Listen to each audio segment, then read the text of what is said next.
hacer que la cónica sea coherente. Entonces, si por ejemplo marcamos aquí la línea del horizonte y la línea de tierra y hacemos un objeto cualquiera, por ejemplo este, tenemos aquí un prisma, hacemos las dos líneas verticales y tenemos aquí ese prisma con otra fuga, ¿vale? Pues hacemos una vertical y la otra línea. Bueno, pues tenemos el prisma y hay que darle sombra, sin más. Vale. Entonces recordad que la técnica es simplemente cogemos un punto de fuga de las líneas en vertical, ¿vale? Entonces aquí donde corta detrás a esta. Y ahora la fuga la teníamos que colocar, la otra fuga, ¿dónde? Que alguien me lo diga. Una vez que teníamos esta fuga, es las sombras de las verticales, o sea, fuga de sombras de las verticales. Y la otra sobre la vertical, tanto hacia arriba como hacia abajo, ¿vale? Entonces, si la coloco hacia abajo, por ejemplo aquí, pues tenemos que la sombra, aquí tendremos la fuga de los rayos solares, ¿vale? Fuga de los rayos. Entonces, este punto irá al mismo punto y estos dos puntos estarán alineados con este, porque tenemos que son paralelas y van a un mismo punto de fuga, ¿vale? Lo mismo, al alinear este punto con este, si nos fijamos, corta aquí, debe cortar, si somos precisos, a ver, aquí debe cortar en este punto y ambos están alineados también con esa fuga, ¿vale? Bueno, pues tenemos ahí ya la sombra del objeto y le damos las sombras propias.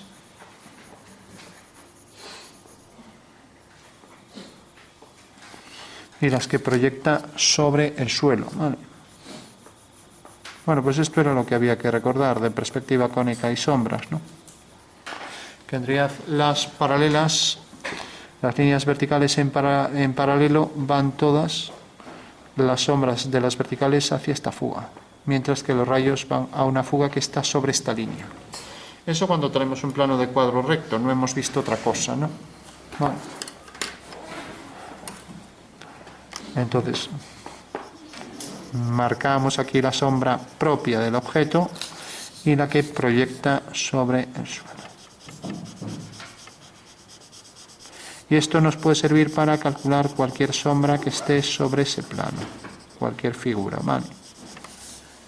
Vamos a ver otro ejemplo.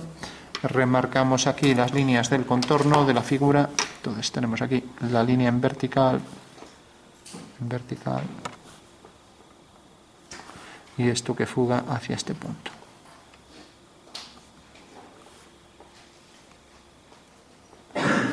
Aquí esa es la cara de la pieza, mientras que estas deben fugar todas hacia ese punto. Entonces marcamos estas líneas.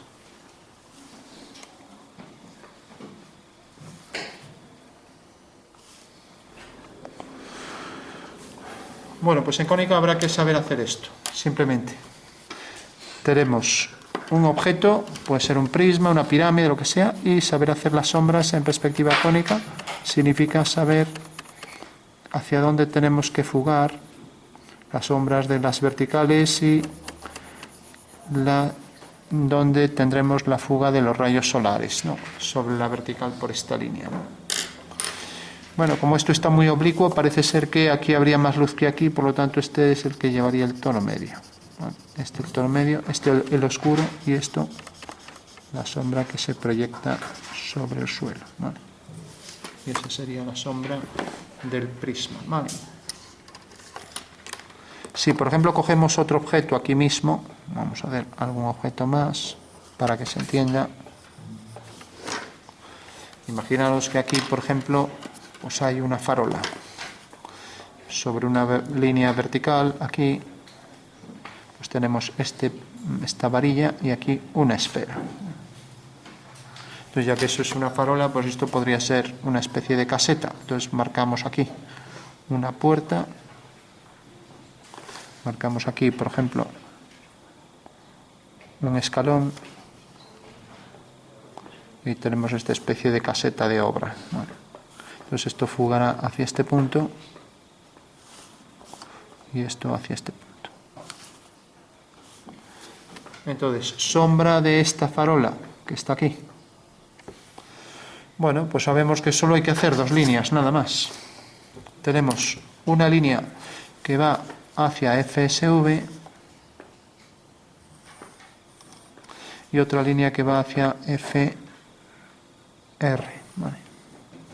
Eso quiere decir que la sombra de este punto quedará en la intersección con esa línea, o sea, aquí. O sea, que esta es la sombra de la farola. Quiere decir que como está bastante apaisada, pues aquí estamos hablando de la luz crepuscular, ¿no? Bueno, pues supongo que no habrá duda en eso, ¿no?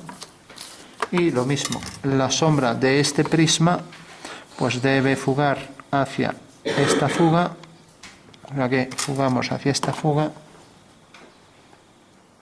el prisma hueco corta aquí. Entonces la sombra de esta línea será una vertical. Tenemos que el grosor del muro provoca ahí esa sombra y ahora viene hacia FR, o sea que donde corta aquí detrás tendrá la sombra proyectada en la parte superior que no se ve, ¿no? Que no se ve porque queda más arriba, ¿vale? O sea que tendríamos ya la sombra de esos dos objetos, ¿vale? Bueno, gracias a este cálculo, pues cosas que salen fuera de estas fugas, o sea, hacia la derecha, o pues no sabríamos cómo calcularlo, y gracias al cálculo, pues, por ejemplo, una farola que queda en este punto y que tiene la misma, vamos a ponerla aquí, que tiene la misma altura que esta, ¿no? Vale. Entonces, simplemente, como eso no sale fuera, y para no calcular dónde queda, entonces, sobre esta línea quedará la fuga. Vamos a elevar esto un poco más. A ver. Entonces marcamos aquí esta línea. Y ahora, como tiene la base aquí, la farola la alineamos con esa para que tenga la misma altura y corta aquí. Entonces, alineando también la parte superior de la farola, vemos que corta aquí. Por tanto, la farola aquí, esta, tiene la misma altura que esa. Bueno, pues ahí tenemos otra farola y para calcular la sombra de esa otra haremos lo mismo que hicimos con todos los objetos, ¿no? ¿Y qué es? Pues simplemente la sombra de cualquier vertical va hacia aquí. Pues la sombra de esta también irá hacia ese punto, ¿vale? Entonces hacemos la línea que va hacia ese punto y ahora la línea va hacia FR, el rayo solar viene hacia aquí. Por lo tanto, ya sabemos que la sombra de esa farola es esta. Vale. De acuerdo. Bueno, fijaros que tenemos ahí dos farolas y, cosa curiosa, la sombra de la farola tiene su fuga aquí y esta también. Son paralelas, aunque no lo parezca. Y tienen la misma dimensión, aunque no lo parezca. Fijaros que para esto no necesitamos ni punto de vista ni nada. Y sabemos que tiene la misma dimensión porque todos estos triángulos son todos en el espacio iguales. Con las sombras son semejantes, pero como estas farolas tienen la misma altura, los triángulos van a ser iguales. ¿Por qué? Porque al tener la misma altura la farola y el rayo tener la misma dirección, la sombra es igual de grande, entonces todos los triángulos, rectángulos que provoca aquí esta sombra, pues son todos idénticos para las farolas, ¿vale? Mientras que los triángulos que forman aquí parte de estos puntos de sombra serán todos semejantes, ¿vale? Bueno, pues esa sería la forma de obtener cualquier sombra. Por último, si hacemos una aquí, mucho más cerca, entonces, por ejemplo, la ponemos por aquí, cogemos aquí esta fuga, alineamos aquí este vértice con esto y la parte superior con esto y colocamos aquí esta farola. Fijaros que debe llegar hasta aquí. La esfera de la farola debe ser tangente aquí, o sea que es esta circunferencia. La sombra que provocará el sol dejará ahí media esfera en sombra. Y ahora aquí hacemos la vertical y vemos dónde cae la base, ¿no? Entonces al hacer la vertical vemos que la base de la farola cae aquí. Y si alineamos también las bases de esas formas circulares, pues tendrán el mismo tamaño, estarán alineadas, ¿no? Bueno, pues fijaros que esta farola también tiene el mismo tamaño que esta otra, porque tiene sus bases y sus extremos alineados, ¿no?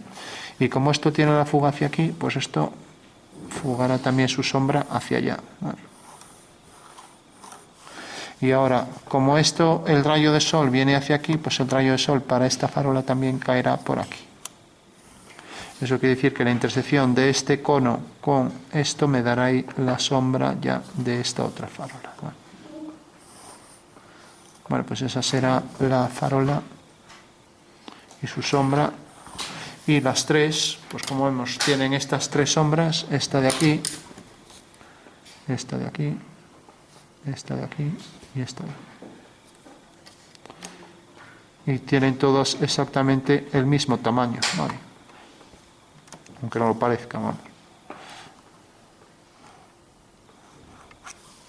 Esa será la tercera sombra de la figura, ¿vale? Si aquí, por ejemplo, tuviera un detalle, alineados estos dos, pues ese detalle aquí también estaría aquí, su correspondiente, ¿vale?